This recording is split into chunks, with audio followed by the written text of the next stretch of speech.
The day my life fell apart began like any other.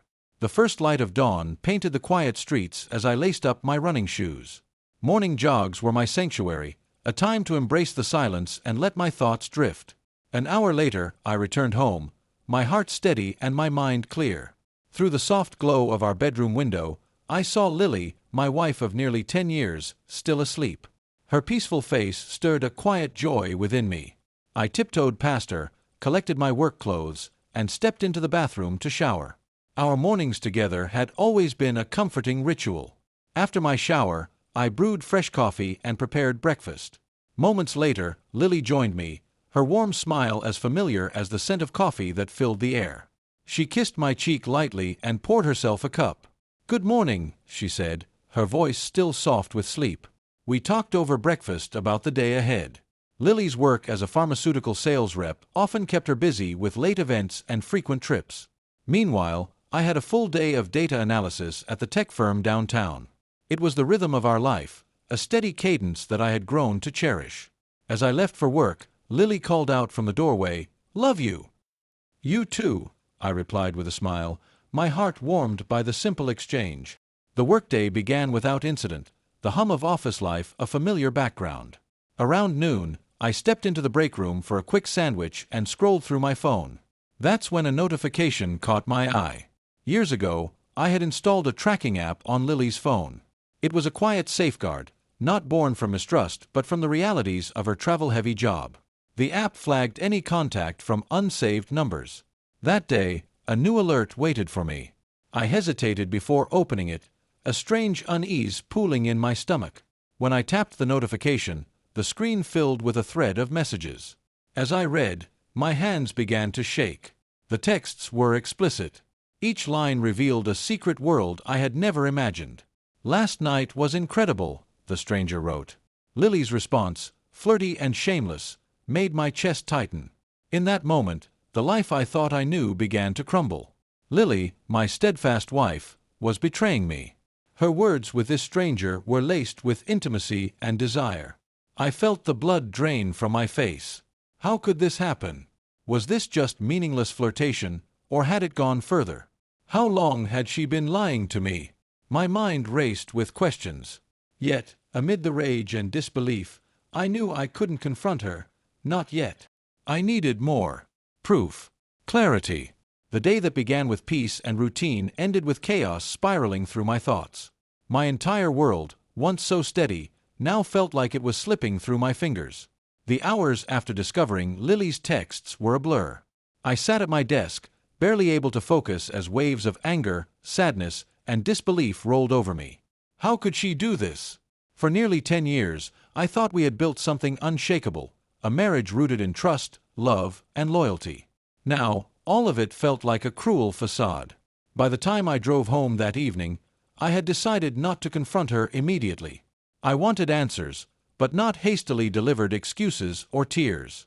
I needed the truth, the full picture, and proof of whatever she had been hiding. My plan was clear: gather evidence first, then act. When I stepped through the door, Lily greeted me with her usual warmth. She kissed me lightly, asked about my day, and moved about the house as though nothing had changed. I answered her questions with clipped replies, avoiding her gaze for too long. Inside, I was seething. Every word, every gesture of hers now felt calculated, a performance designed to cover her tracks. After dinner, I told her I had some work to finish and retreated to the office upstairs. But I wasn't working. Instead, I waited until I was certain she was asleep. Quietly, I crept downstairs, opened her laptop, and typed in her password, "our anniversary."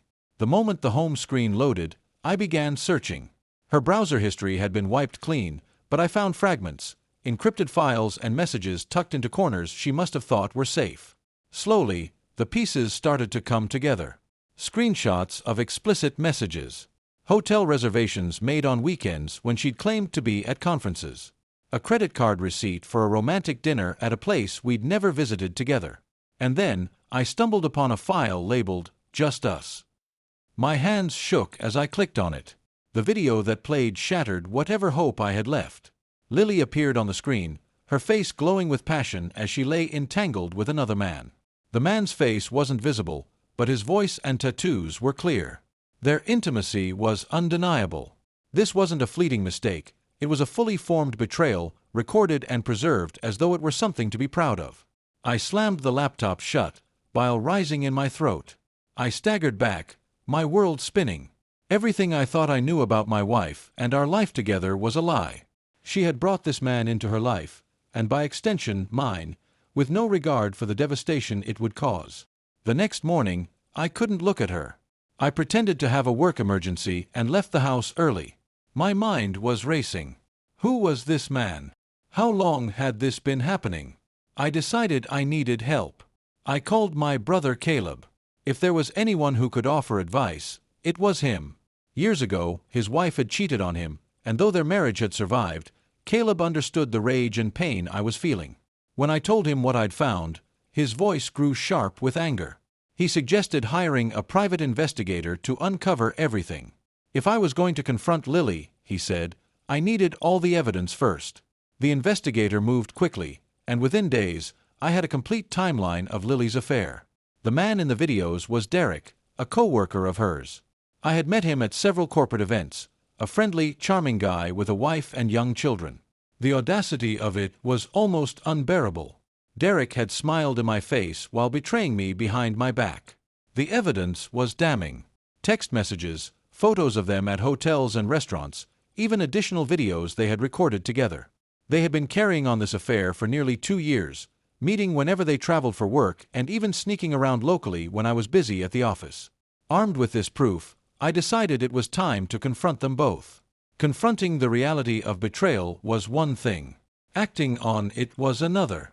My emotions roiled, rage, humiliation, and heartbreak, but I channeled them into cold determination.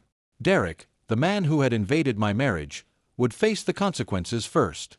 I arranged a meeting with him under the pretense of discussing work.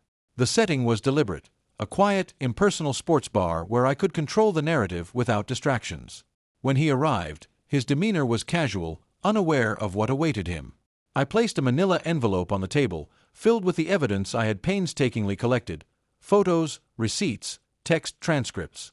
As he flipped through the damning contents, his face blanched. He didn't need me to explain. He understood what it all meant. In that moment, he was reduced from the confident charmer I once considered an acquaintance to a man stripped bare by his own actions. I outlined his future with precision. There would be no confrontation, no raised voices, only consequences. He left the bar a shell of himself, his shoulders hunched under the weight of what I'd done. Returning home, I prepared to face Lily. If Derek's downfall was a necessary act of justice, confronting her felt like plunging into a storm. I laid out the evidence, piece by piece, in front of her. Each fragment of proof, the messages, the receipts, the explicit videos, told a story of deceit that had unraveled our life together.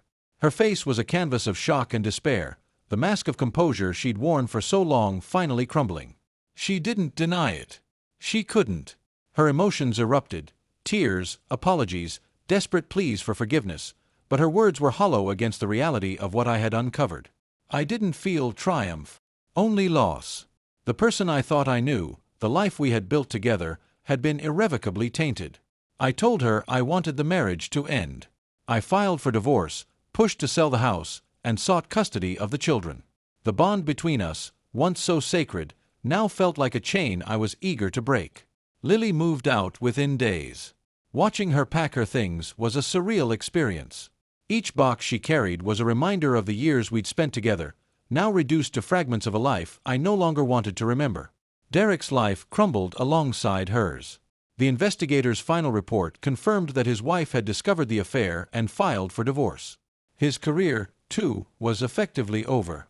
The satisfaction I felt was fleeting, dulled by the weight of my own losses. In the quiet aftermath, I found myself grappling with the echoes of what had happened. The anger that had driven me was now a hollow ache. Nights were the hardest. Alone in the empty house, I would replay memories of Lily, her smile, the way she would hum while cooking, the life we had shared. But those memories, once comforting, now felt like barbed wire, cutting deeper every time they surfaced. The videos and evidence haunted me. They were proof of what she had done, but also reminders of what I had lost. I kept them locked away, knowing they were no longer tools of revenge but symbols of pain I had to release.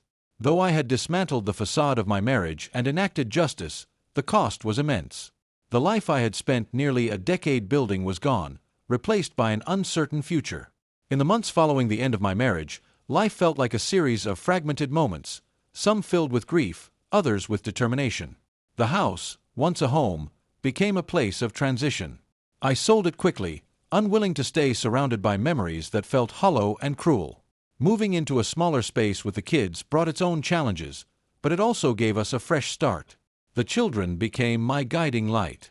Their laughter and innocence reminded me that not everything in my world had been tainted. I poured myself into creating a stable, joyful environment for them. Weekends became sacred, filled with activities that gave them a sense of normalcy and gave me a sense of purpose. But at night, when the house was quiet, the wounds reopened. Grief came in waves, pulling me into a dark undertow. Memories of Lily, of the life we had shared, surfaced unbidden. They were bittersweet, reminders of what I had once believed was real. Her betrayal had stolen more than trust. It had taken the version of myself that loved freely, without fear or reservation. With time, the anger began to fade, replaced by a cautious sense of acceptance. I couldn't change the past. I couldn't undo the choices Lily had made or the fallout that followed. All I could do was move forward, even if it was slower and harder than I wanted. I focused on rebuilding. My work became an outlet, and I found myself thriving in ways I hadn't before. Without the constant distraction of a broken marriage, I could pour my energy into advancing my career. I leaned on family and friends, rediscovering connections I had neglected over the years. Eventually, I started to feel lighter. The kids adjusted to their new routine, and their resilience inspired me. I began to envision a future not defined by betrayal but by possibilities. I even allowed myself to consider dating again, tentatively, carefully. While the scars of my marriage lingered, I refused to let them define the rest of my life. 1 year after discovering Lily's affair, I felt a strange sense of calm. The milestone marked not only the end of that chapter, but also the beginning of something new. My life wasn't perfect, but it was mine again, unburdened by deceit. And as I stood at the edge of this new horizon, I promised myself one thing.